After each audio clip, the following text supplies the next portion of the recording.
The agonizing wait for Avengers Infinity War is nearly over, and we at GameSpot Universe have been so excited that we've rewatched the entire saga. And with that in mind, we thought we'd go through Marvel's back catalogue with a view to ranking our favourite movies in the Marvel Cinematic Universe. Yep, all 18 films since Iron Man. So we canvassed opinions across the whole GameSpot Universe team, tallied everything up, and this is our definitive ranking of the MCU. Naturally, if you've got a different opinion, definitely let us know your thoughts in the comment section below, and while you're there, make sure to hit that subscribe button for more Infinity War coverage. You're absolutely spoiled for choice with deep dives into the elusive Soul Stone and our thoughts on who might kill Thanos. And of course, we'll be nerding out over the final movie very soon. Right, here is our ranking of the Marvel Cinematic Universe. We kick off our list with one of Marvel's few misfires, the Incredible Hulk. Coming hot on the heels of Iron Man's success, The Incredible Hulk was a huge letdown. Despite a pacey setup, satisfying action, and Lou Ferrigno himself returning to voice the Jolly Green Giant, Marvel Studios' second film was a wholly forgettable experience, and the less said about Ed Norton as Bruce Banner, the better. Nudging ever so slightly ahead into 17th spot is Thor: The Dark World. While The Dark World brought Loki back into the mix post-Avengers and featured this absolutely stellar cameo, whoa, costume's a bit much. So tight. But the confidence, I can feel the righteousness surging. Thor 2 was a largely dour experience after the fish-out-of-water comedy of the first film. Poor character development, sloppy writing, you must think I'm a piece of bread, and one of the MCU's worst villains in Malekith didn't exactly help matters either. Next up, the ever so divisive Avengers sequel, Age of Ultron.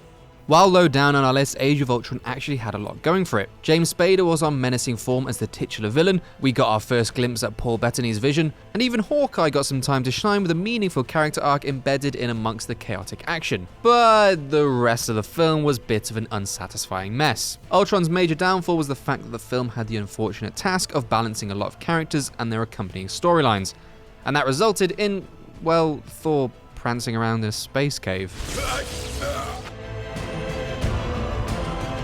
After the breakout success of Iron Man, there was a lot of pressure on the sequel to deliver, but Iron Man 2 just didn't hit the mark. All the ingredients were there to make a winning sequel. Robert Downey Jr., director Jon Favreau, and Gwyneth Paltrow all returned, and the cast was bolstered by Scarlett Johansson's first appearance as Black Widow. But the end result just didn't have the same freshness as the original. The action, the central F1 set piece aside, felt stale. The characters weren't meaningfully developed, and Mickey Rourke was an uninteresting villain, even if he did have a cute cockatiel. I want my bird. At number 14, we've got the unexpectedly funny first Thor film. Directed by, of all people, Kenneth Branagh, who brought a certain edge of Shakespeare to proceedings, Thor was a fun early entry into the MCU that introduced us to Marvel's take on Asgard and Norse mythology. Chris Hemsworth, then a relatively unknown actor, gave us a suitably arrogant Thor, and Tom Hiddleston was perfectly cast as the mischievous Loki. It didn't hurt that the cast was rounded out by the likes of Sir Anthony Hopkins, Natalie Portman, Idris Elba, and a cameoing Jeremy Renner as Hawkeye.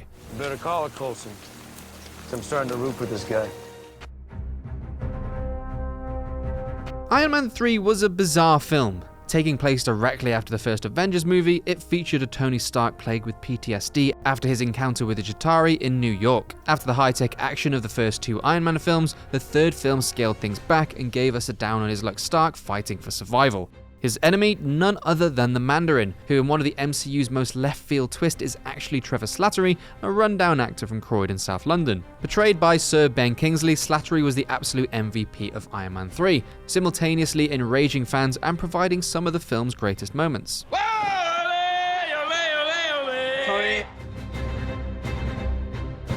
Cap's entry into the MCU comes in at number 12 on our list. Featuring a winningly earnest central performance from Chris Evans, some daft action set pieces, and some top-notch period visuals, the first Avenger was a pleasingly old-fashioned adventure movie. And while its cheesy tone was off-putting for some, you at least had to give it credit for its absolutely banging musical number, The Star-Spangled Man.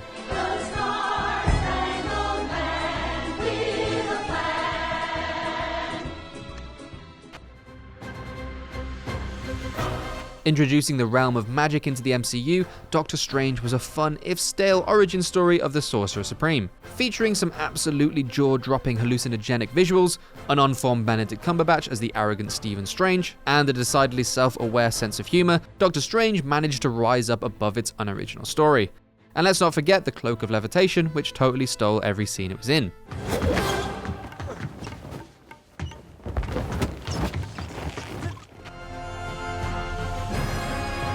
Crawling into the top 10 of our list is Ant-Man. While the story leaned too heavily on the patented Marvel Origins template, trademark, Ant-Man was still an enjoyable heist movie. The light-hearted script went a long way towards setting a fresh tone that allowed Ant-Man to stand out from the crowd.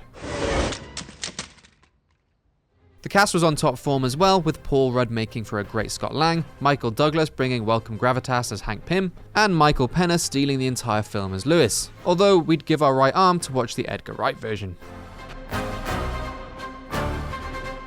While Guardians Volume 2 couldn't quite reach the heights of the first film, it offered up one of the MCU's most emotionally absorbing storylines. Continuing on the action almost directly from Guardians 1, Volume 2 introduced Kurt Russell into the mix as Star-Lord's estranged father, Ego, and took the time to develop its core ensemble into a real family unit. And I dare say it, but the Volume 2 mixtape, which featured ELO's Mr. Blue Sky and Fleetwood Mac's The Chain, might be even better than the first film soundtrack. Oh, and Baby Groot is just the most adorable thing across the entire MCU.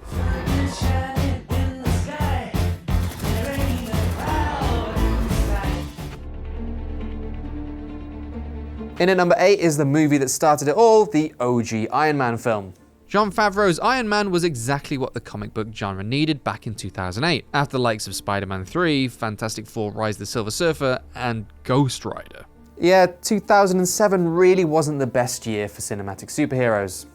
Iron Man injected attitude into a genre that was on the brink of death, featuring a career-reviving performance from Robert Downey Jr., a fantastic soundtrack of rock classics, and some solid action beats. Iron Man perfectly set up the template that the MCU followed, sometimes a little too closely, for the next decade. Spidey's introduction into the MCU with Homecoming was a cinematic breath of fresh air for the web-slinger after 5 films in the space of 12 years. Neatly sidestepping the stale origin story, Homecoming focused in on its characters and gave us Michael Keaton as an incredibly compelling villain and a pitch-perfect Tom Holland as Peter Parker, mercifully banishing all memories of Toby Face.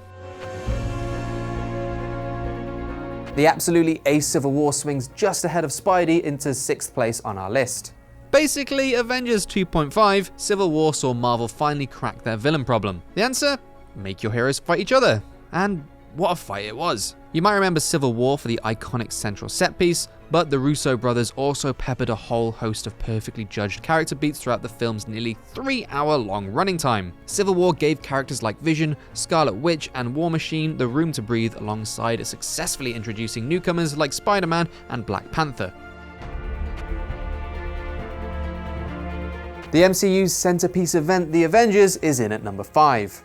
The Avengers succeeded for many reasons, but at its core, its success was down to Joss Whedon. Love him or hate him, he's one of the few writers in Hollywood who can successfully balance an increasing ensemble of characters, Age of Ultron aside. For a film about bringing together Earth's mightiest heroes, the Avengers start pretty low-key, pun only partially intended, and works up slowly towards its bigger moments. The film carefully balances quiet character moments, including this heartbreaking scene with Agent Coulson, with its gung-ho action. And in the Battle of New York, the MCU might just have its finest set piece to date.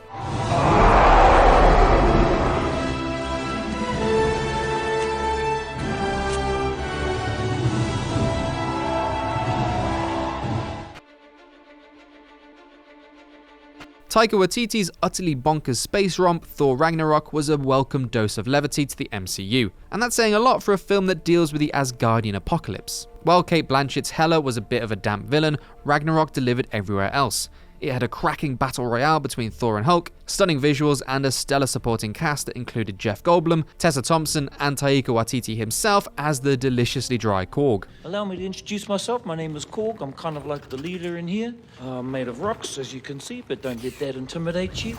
You don't need to be afraid unless you're made of scissors.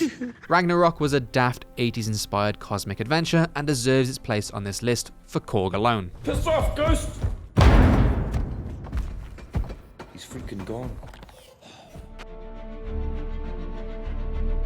In third place, we've got the MCU shattering events of the Winter Soldier. After the old-school adventure of the first Avenger, the Winter Soldier pivoted Cap into a story of paranoid politics and espionage. While it offered up some of the MCU's greatest action scenes, Cap 2 also excelled in some of its more understated moments, and even gave characters like Black Widow and Nick Fury the room to develop. Reminiscent of 70s classics like All the President's Men, a vibe that was helped along nicely by the introduction of Robert Redford to the cast, the Winter Soldier was a superb thriller with some great action set pieces and one hell of a twist.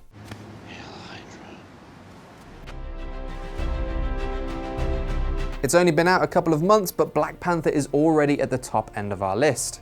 Bringing Wakanda, the absolutely awesome Dora Milaje, and the wisecracking Princess Shuri into the mix, Black Panther offered up one of the MCU's best standalone stories. Not only did the film feature a fantastic ensemble of African American talent, and Tim from The Office, but we also got one of the greatest villains in the MCU in the form of Eric Killmonger. Brought to life via a muscular performance from Michael B. Jordan, Killmonger was a villain with purpose, charisma, and one hell of a motivation for his actions. Black Panther was an absorbing and engaging film that gave the MCU the shot in the arm that it direly needed. As amazing as Black Panther was, it wasn't quite good enough to edge past the clear winner among the GameSpot Universe team, Guardians of the Galaxy. Guardians of the Galaxy was Marvel's biggest risk to date, but boy did it pay off. Bursting at the seams with personality, Guardians was an immensely enjoyable cosmic adventure that introduced us to Star-Lord, Gamora, Drax, Rocket, and of course, I am Groot. Featuring a banging soundtrack of 80s classics, a witty script full of standout one-liners, and a star-making performance from Chris Pratt, Guardians is a more than worthy number one on our list. We are